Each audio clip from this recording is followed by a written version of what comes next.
রাসূল সাল্লাল্লাহু আলাইহি ওয়াসাল্লাম বলেছে যে আগে সালাম দেয় তার হৃদয় থেকে অহংকার তুলে নেয় কে?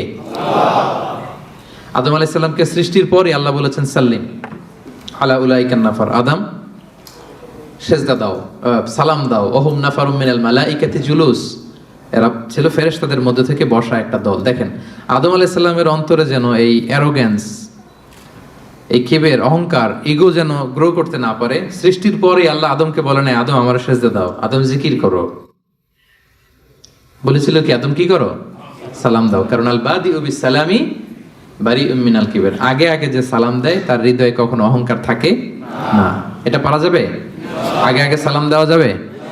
বন্ধু বন্ধুকে দিবেন, স্বামী স্ত্রীকে দিবেন, স্ত্রী স্বামীকে দিবে, ছেলে মেয়ে বাবা মাকে দিবে, বাবা মা ছেলে মেয়েকে দিবে, বড় ছোটদের দিবে, ছোট বড়দের দিবে। নট নেসেসারি যে ওরা জুনিয়র আমি সিনিয়র, সো আমি সালামের জন্য ওয়েট করব, ওরা দিবে না, আপনি আগে দিবেন। কারণ আগে দিলেই আপনার হৃদয় থেকে অহংকার তুলে নিবে কে? আল্লাহ।